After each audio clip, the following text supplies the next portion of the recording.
Alright everybody, I'm making this video because this is my first year doing Pinewood Derby with Cub Scouts, with the Boy Scouts of America, and I think this is a phenomenal way for children to learn a lot about building and have some hands-on work, but it can get extremely complicated. Let me tell you why. So you basically, this is your standard block.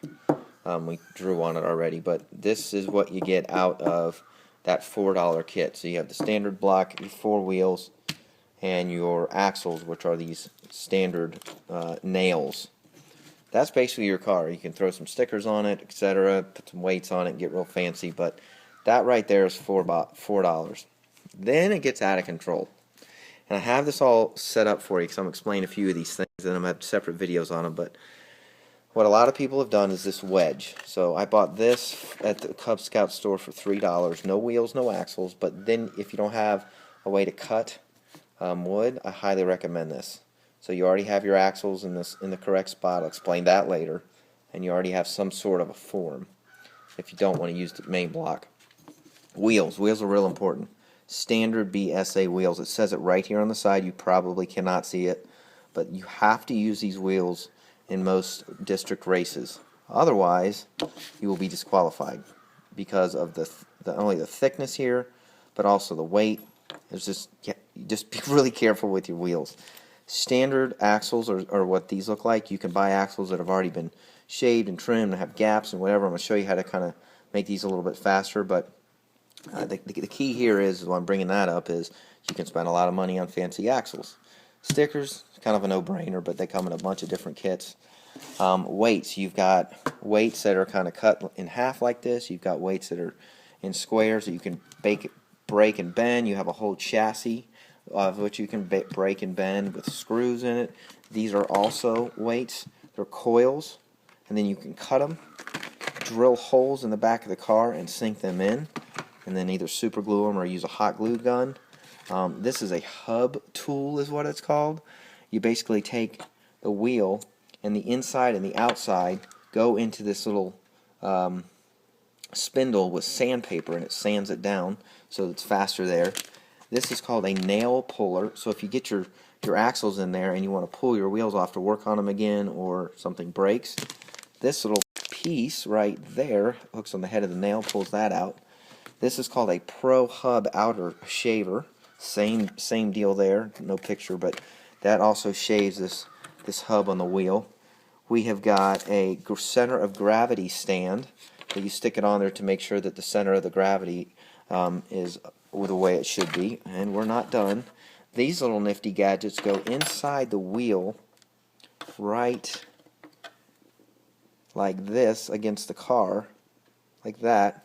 That's where the nail goes to make sure you have the proper spacing from here to here from the car to the wheel, so the wheels aren't too close or too far away. This is a high-speed polishing kit for the wheels and axles. This is more in tune with the outside of the actual surface as well as the inside of the actual axle. This is an extremely cool piece of equipment I'll show you how to use, called a Pro Axle Guide. So this ridge is what's going to go into the axle right here, okay? And then this piece right there, you can barely see it. See the two little ends? Flips up. The nail goes in there, and that will actually allow you to angle in your screw perfectly perpendicular to that axle line. Awesome piece of equipment there. Show you how to use that. And this is a Pro Body tool. You can see the drill there. So what this does is you line this up. It doesn't say it again. You line up with the axle slots, and then that drill bit goes into that hole to make sure, yet again, your axles are square and in the right spot. This is a Pro Axle Press.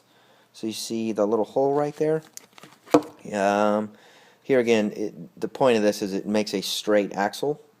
And then the axle, it rounds to make sure that the wheel is rotating on a round axle shaft. Make sure the head is square to ensure proper rotation. It's all about the speed and the spin of the wheels. How do you also help that? Well, you have graphite, which this is the black stuff. This goes inside the wheels. It goes on the actual nail shaft as well. And then the dry stuff, typically you'll see people put it on the outside here, right before the race and makes it super slickery. The last thing here, I think, is one of the best pieces of equipment here, just to make sure you're legal. Not to make sure you're fast, to make sure you're legal. It's called a high-speed car alignment. This thing does a ton of stuff. So number one, make sure that your car is not longer than here. Let me make it better. Here to here. So it's got to fit in between like that. Okay? That's that standard block. But if you make your wheelbase longer, guess what? You can be faster. The other thing you have to look at is this right here. You have to make sure that your axles line up from here to here, okay? And you can also use it, this right here is that spacer again from the wheel to the body of the car. You can put the nail in here and slide that piece in here if you don't have those little nifty gadgets.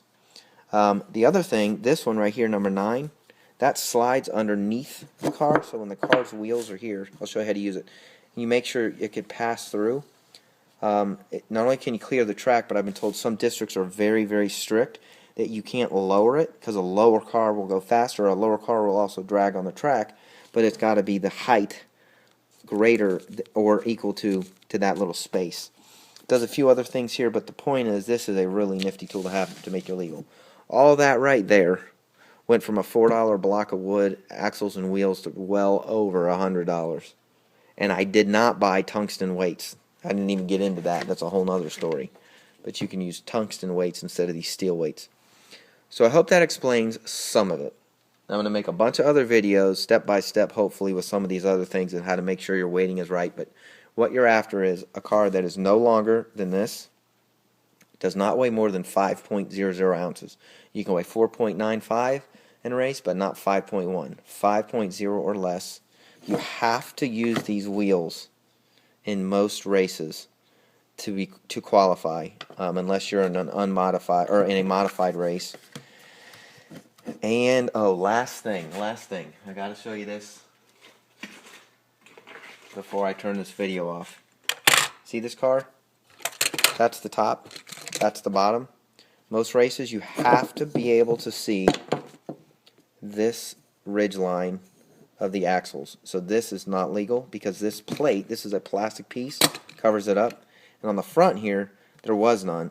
I actually used a guy to drill this square and center. So this is not a legal car. The weights on the bottom make it legal because that still passes through barely, and it weighs exactly 5 ounces with all these weights all over it. But this does not make it legal. Okay?